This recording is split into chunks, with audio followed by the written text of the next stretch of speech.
Hello fellow homesteaders. Today we are going to make survival homesteading crackers. They are very similar to hardtack. They are designed to have a much more powerful nutrient punch and also to be more shelf stable. They look similar and they're going to taste just, I don't know if I'd say they taste the same. They do have that same kind of unleavened bread taste.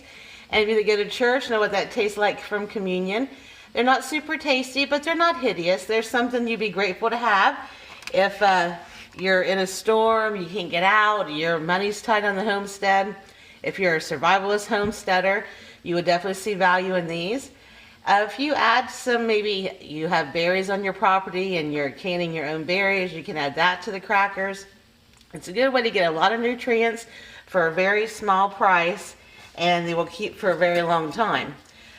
Traditionally, in these survival crackers, when they were made by the government during the Cold War, they used this type of Bolger flour. It's a cornmeal. I really do not like working with it because it's very difficult to stay together. And this is the regular type. It has not been milled to a fine powder. It may look like it has. I'll put a little bit out here on my hands so you can see it better. It might not look like it's all that big, but it's hard. It's kind of like a rice. It does not feel like a typical flour. It's like little pebbles in your hand. And unless I run this through our mill, which is a manual one, it really has difficulty staying together. The benefit of this type of flour is because it lasts for so long being shelf stable, and it does have more nutrients in it. So sometimes when I make these, I split the difference.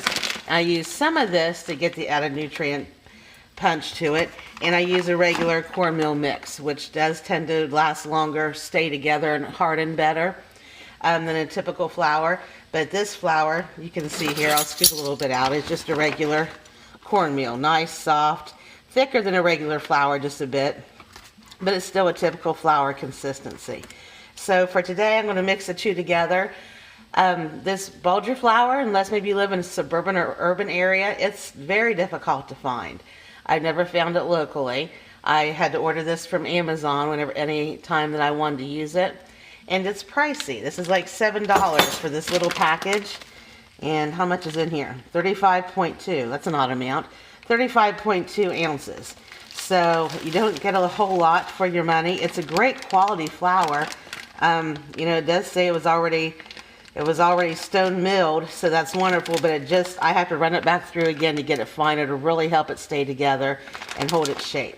So I will be mixing a combination of the two today.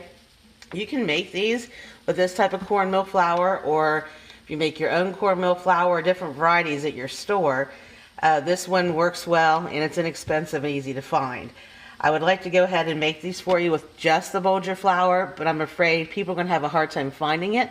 Not want to spend an amount of money on it, and you want your supplies to stretch as far as they can. So I'm going to make a combination of the two, but if you want the longest shelf life and the most nutrients that you could get, I would go with the Bolger flour and make the investment if you're putting them up for disaster or hard times on the homestead. If you want to have them for short-term emergencies, part of your self-reliance plan, you're going camping, hiking, I mean, they're great. You can take these little crackers, and they're great for that. If you anybody watch Westerns, John Wayne was always pulling some hardtack. Sorry, my oven just preheated. Out of his saddlebags, as other cowboys did. It lasts a long time. It's great for outdoor activities like that. So you might want to blend them as I do, or just use a regular cornmeal, and it will last a long time. You could have these last 2 years if you dry can them, or if you use a vac seal attachment for a mason jar lid and vacuum seal that way. You should get a full 2 years, even just out of the cornmeal. If you want to get the 2 to 5 years, you're really going to need the Bolger flour. People say that you can last 15, 20, way longer. People are still finding them in basements and bunkers somewhere from the Cold War era and tasting them. The doctors recommend not doing that. They really could make you sick or even deadly. And to my knowledge, it's never happened to anyone. Could have, I just have never heard about it or read about it. But you have to realize that when the government made them, they were using not residential equipment. They were making them in cereal factories across the country with ovens and mills and other equipment that maybe made a big difference in how long that they could be kept and the way that they were sealed. So you can replicate it pretty close in your own kitchen, but I would not swear to it being up to the degree of longevity of the ones that the government made during the 1950s. So I'm going to put, the recipe calls for 2 cups of flour, and I am splitting the difference with mine. And I'm going to put in 1 cup, and believe me, I'm going to scoop every last bit of that spilled out of there at 7 something a bag for this. 1 cup of the Bulgur flour. And if you listen, you can hear it ping. I mean, it really is more like a rice than it is a typical flour. And I'm going to take 1 cup of my regular cornmeal. Level it off here. Hands clean, just washed them. I'm a stickler for cleanliness. I'm going to dump that in. I'm going to reach over here and I'm going to fill up my measuring cup with 1 cup of water. The time it takes to make these is minimal. If you are going to make them, I just go ahead and make you a huge batch all at one time. Oh, and they're not going to last very long without salt. I did not have all my ingredients ready, folks. I do apologize. So I'm going to put in my 2 teaspoons of salt. I do love my metal measuring cups and spoons. They will last forever, never look dingy, like the plastic ones being stained, even if you use food coloring. And I just don't like plastics in general, all the chemicals that goes in them. So I will move the ingredients out of the road here. Being very careful with my expensive Bulgur wheat. So you can get an idea. It just looks like a typical dough if you're making any different type of bread or a cracker. You just want to combine it thoroughly. If you're going to use the Bulgur wheat and you don't have a mill, you can use a mortar and pestle. You can put them in a heavy-duty Ziploc bag and pound it with the handle of a knife. Whatever it might be, you really want to get it as fine as possible. And I'm going to stir them up here until I can knead them with my hand. And since I did not mill this anymore, I'm going to go ahead and give some good pounds with my with my wood spoon. Know how handy a rubber spoon would be. Get it stirred up here, and then take my spoon out, and I'm going to knead it. This actually feels to me like it is a little too wet, and the mixture was right, but where this recipe calls for the Bulgur flour, perhaps I need a little bit more of the regular cornmeal. It's sticky, which is going to be at first, but it just seems a little too wet to even knead. It's still in a stirring state. And that happens with best recipes. You know, I always got to tweak a little bit. So I'm going to go ahead and put in a little extra flour. Not going to hurt a thing. It's not like we're making these for a tasty dessert. So I'm adding a little more.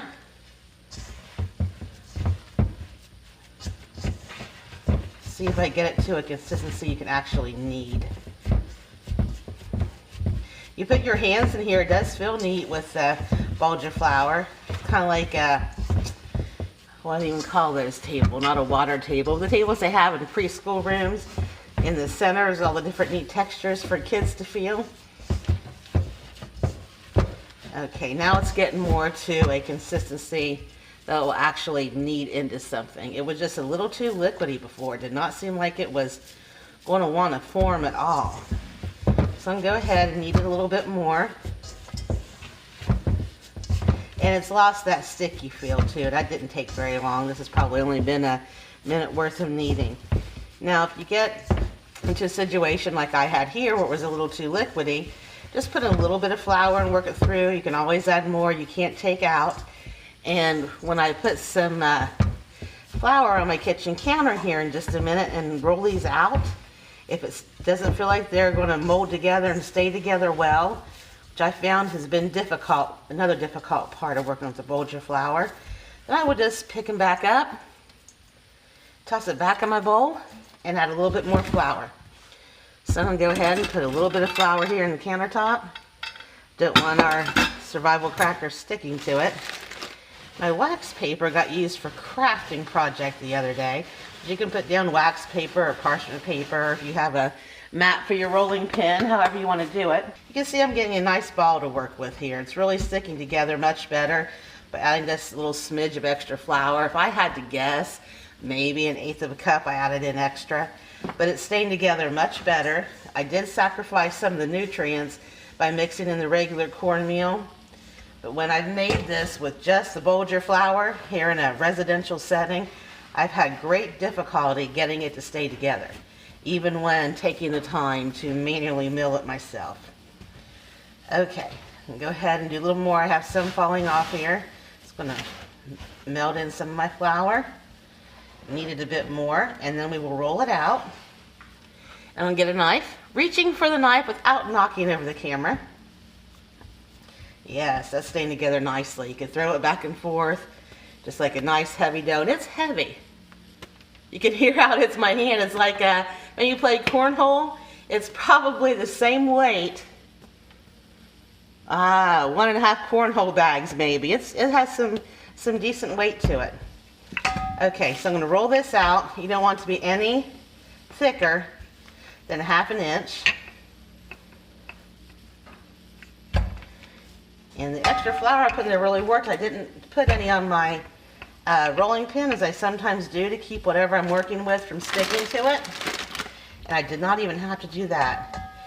This recipe amount should give you somewhere between 6 to 9 crackers, depending if you cut them in squares or into rectangles. About 1/2 inch is what you want. Too thick and they will not bake right, nice and hard, evenly through. Too thin, they're going to fall apart. So that looks pretty good. We're reaching for my knife now, not knocking anything over. And it should be nice and thick enough you can just cut right down through it.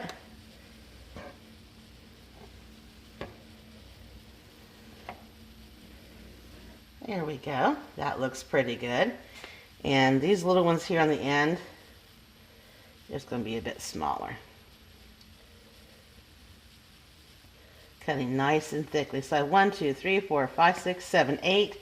And these little leftover pieces here. And I think I would just, these are the fringes that aren't sticking together quite as well.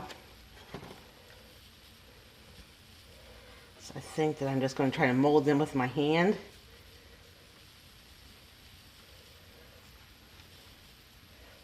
See if I can make them work onto that one.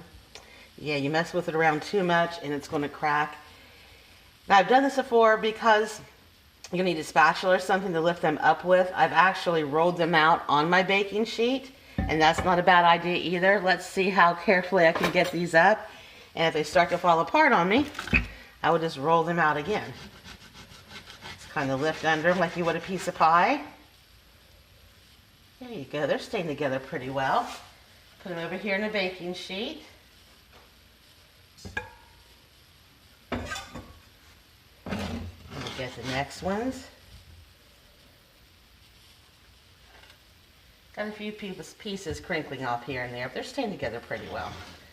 Now the ones the government made look perfect, but then again, you're dealing with professional cereal company equipment and professional bakers. Those ladies did that all day, every day for a living, and they knew exactly what they were doing.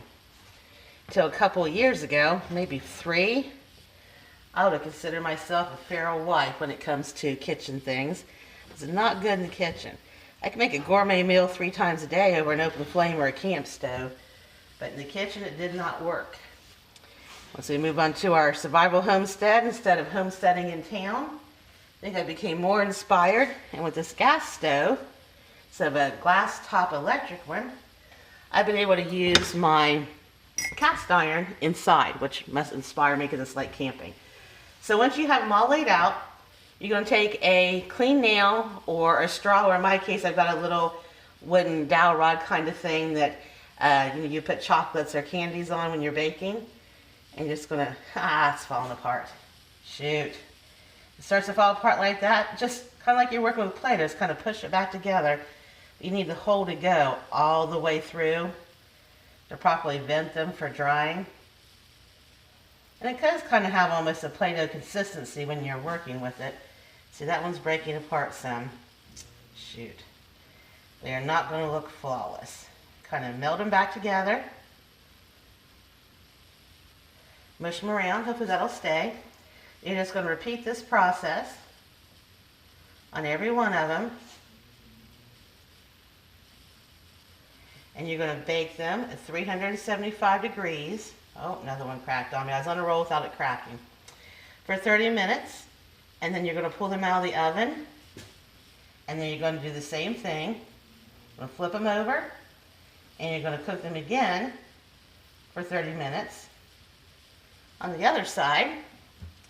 Then bring them out of the oven and let them dry completely and harden. Doing these on a day when there's a lot of humidity probably wouldn't be recommended. If any of you are candy makers, you know how that can make a difference on your end result, especially if you're making divinity. My mother can make anything except for divinity, and I've given that a try. If anybody has a great divinity recipe, feel free to share it in the comments section. 2 ladies from our church growing up made it, and it was perfect. But they've passed, and I haven't had good divinity in probably 15 years. Okay, so now we have holes in all of them. Bring it over here to give you a better look. Here we go. See, they're not runny at all. They're sticking together. They're not perfect. I'm going to go ahead and meld some of these broken spots around my fingers again before I put them in the oven. You've got extra little pieces like this from rolling. You can kind of use it as patchwork. But it can be difficult to get them to stay absolutely together when you're poking the holes in. You can make them a little bit harder, put a little bit more flour in it, back off the water just a smidge, and it helps a little bit, but when you're poking a hole down into something, it kind of tends to split. So I'll put these in the oven, and it'll be 30 minutes, flip, 30 minutes again, let them cool till they harden entirely before you store them. And I would store them individual packing or only a couple to a jar, because the more they're exposed to moisture when they are open, the quicker they're going to go bad. So if you only want to get out 4 for a camping snack or something like that, and you have 10 in the jar, you've exposed the other 6. So I would store them individually or in small amounts. And I will shoot a photo, and it should be the feature photo in this article of what they look like when they're done. And I don't know, maybe get somebody on camera do a taste test. It's nobody's smile, but nobody's vomited or said no way ever again. Just says kind of blah, kind of tasting. And anytime I've had extras of these from being on a trip or a trail ride, I give them to my horses when we're done, and the horses think they are fabulous. So they can make emergency livestock feed as well.